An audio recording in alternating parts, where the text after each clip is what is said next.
Hello and welcome to वाइसिस YouTube channel. Federalism के बारे में हम चर्चा कर रहे थे और इसी के साथ हमने उसके 2 वीडियो भी कंप्लीट कर लिए हैं। आज हम उसी का 3rd सेशन लेके आए हैं। आज के हम लेक्चर में पढ़ने वाले हैं how federalism is practised in India. India के अंदर फेडरलिज्म कैसे प्रैक्टिस किया जाता है। बहुत ही सिंपल तरीका है इसको समझने का। मैं आपको बहुत ही आसानी से समझाने की कोशिश करूँगा अभी।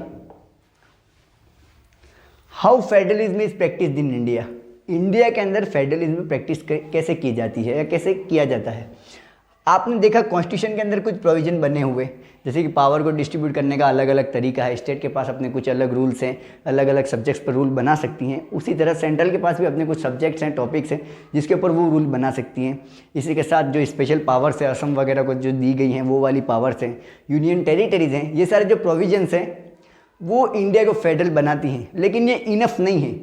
इसके लिए हमें जो इंडिया के जो राजनीतिक का जो चरित्र है, जिस तरीके से राजनीति यहाँ पर की जाती है, डेमोक्रेटिक पॉलिटिक्स यहाँ पर अपनाई जाती है, वो बहुत ज़रूरी है। मतलब कहने का मतलब ये कॉन्स्टिट्यूशन प्रोविज़न होने का मतलब ये नहीं है कि इंडिया फेडरल है।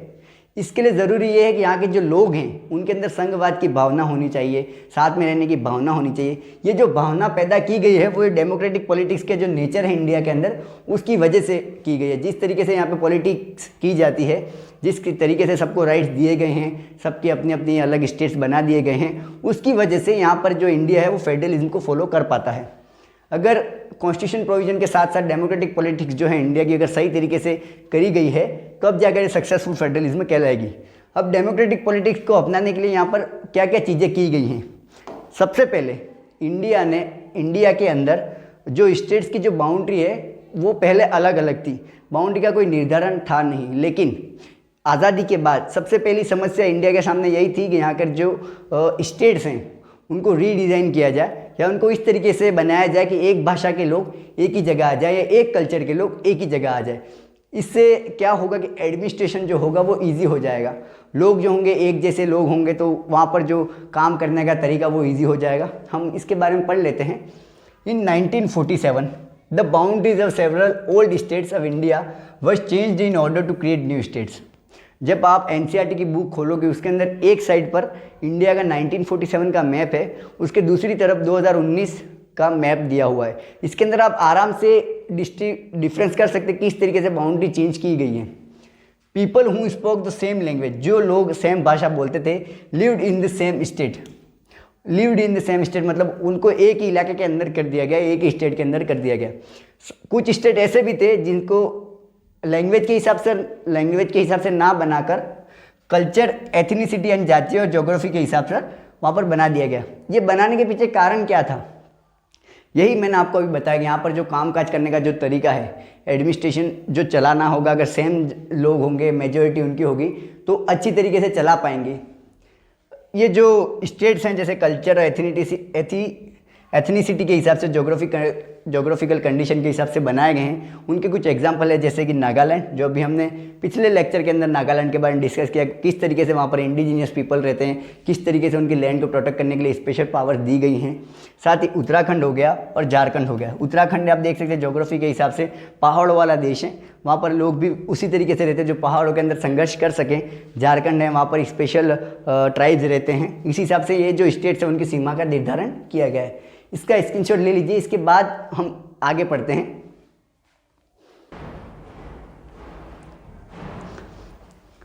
भाषाई राज्य बनाने के पीछे कारण यही था कि यहाँ का जो एडमिनिस्ट्रेशन होगा,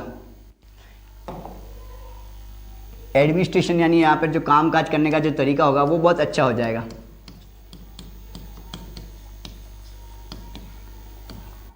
लेकिन जब ये बात सामने आई कि हम ये भाषाई राज्य बनाएंगे, तो इंडिया के जो नेशनल लीडर्स हैं, जो राष्ट्रीय नेता थे, उन्हें यूँ हुआ कि जिस तरीके की प्रॉब्लम, जैसे कि हमने ये तो पहले हो चुका था, लेकिन श्रीलंका के अंदर देखा कि किस तरीके से सिंहल जो ज़्यादा थे, मात्रा में भी ज़्यादा थे, किस तरीके से उन्होंने लॉ को चेंज करने की कोशिश की। तो उन्हें नेचुरल जो लीडर्स थे उनको यही डर था कि ऐसा ना हो जाए, इसलिए जो भाषाई राज्य बनाने का जो फैसला उसे कुछ टाइम के लिए इसे रहने दिया गया। लेकिन जब ये बन गए उसके बाद देखा कि जब ये बन गए उसके बाद देखा कि ये जो नेशनल जो लीडर्स उन्होंने जिस तरीके से सोचा था उस तरीके से नहीं होकर उल्टा हुआ कि यहाँ पर जो यूनिटी बढ़ी देश की, देश को विविधता की पहचान मिली, यहाँ पर जो डाइवर्सिटी को जो रेस्पेक्ट मिली वो देखने को मिली। इसके बाद सबसे बड़ी प्रॉब्लम थी लैंग्वेज की।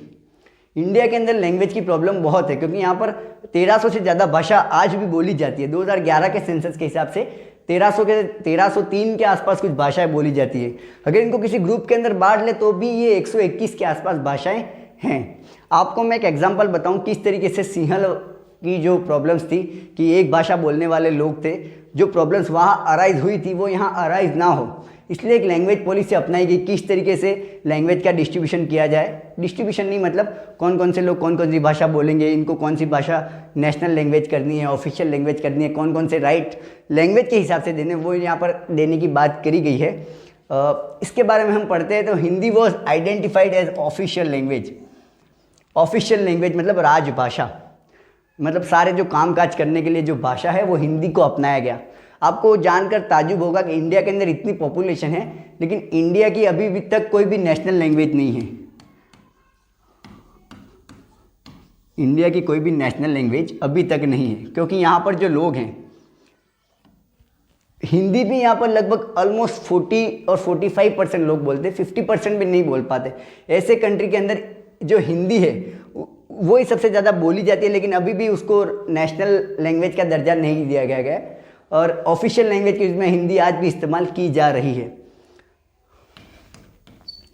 बिसाइड्स हिंदी, हिंदी के अलावा कॉन्स्टिट्यूशन ने 21 भाषा और हैं, मतलब टोटल 22 भाषा को मान्यता दी गई है कि इसे कॉन्स्टिट्यूशन के अंदर कोई भी एडमिनिस्ट्रेशन काम के लिए इन भाषा को मान्य किया गया है। मतलब ये जो भाषाएं हैं इनका इस्तेमाल आप कहीं भी कर सकते हो, क्योंकि ये शेड्यूल लैंग्वेज के अंदर लिखी जा चुकी है। कॉन्स्टिट्यूशन के अंदर शेड्यूल लैंग्वेज के अंदर लिखी जा चुकी है। मतलब क्या मतलब हुआ इसका, तो इसका एक एग्जांपल है, अगर कोई candidate in an examination conducted for the central government position, अगर सेंट्रल गवर्नमेंट पोजीशन के लिए कोई एग्जाम कंडक्ट हो रहा है तो वो जो कैंडिडेट है कोई भी इन जो 21 के 22 भाषा हैं उसके अंदर कोई भी भाषा वो सेलेक्ट कर सकता है, उसके अंदर वो एग्ज़ाम दे सकता है।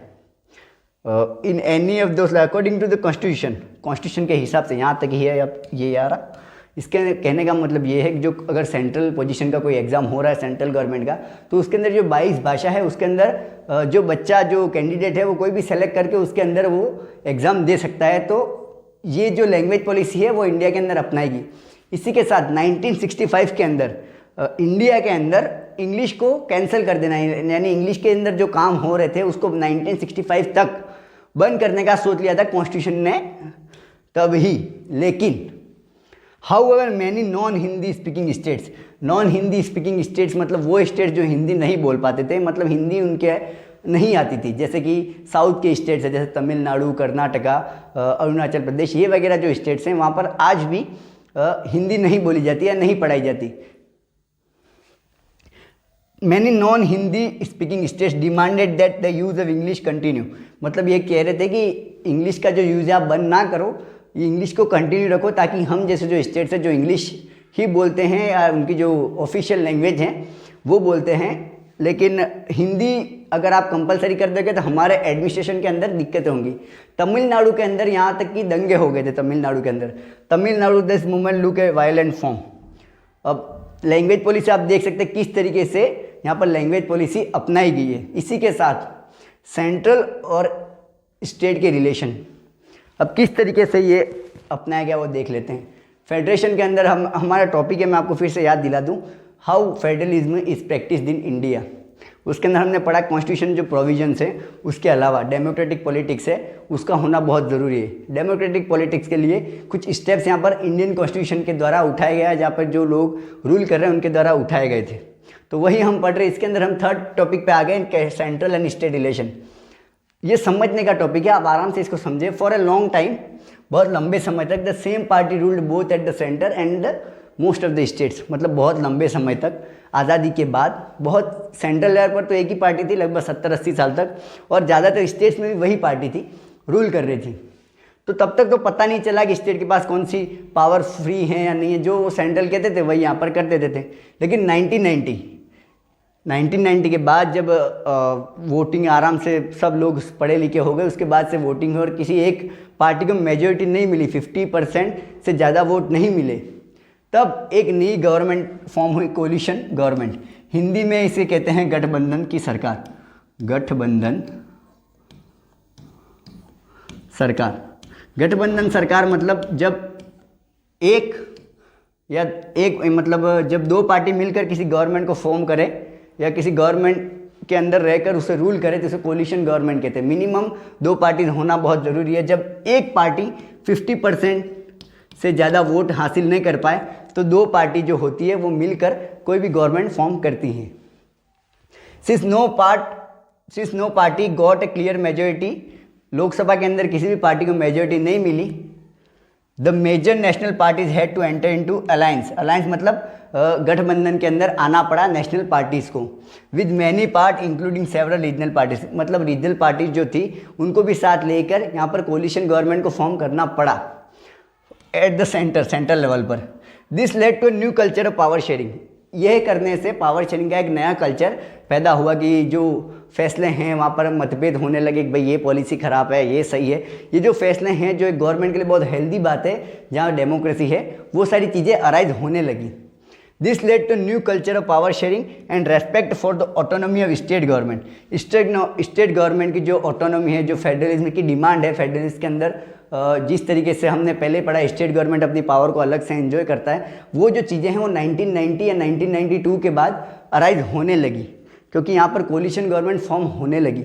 इस तरीके से इंडिया के अंदर फेडरलिज्म एक सक्सेसफुल फेडरलिज्म कहलाया, क्योंकि यहाँ पर कॉन्स्टिट्यूशन प्रोविजन भी थे, साथ ही यहाँ की जो डेमोक्रेटिक पॉलिटिक्स है वो ये जो फेवर करती थी इन सब चीज़ों को, इन कंडीशंस को।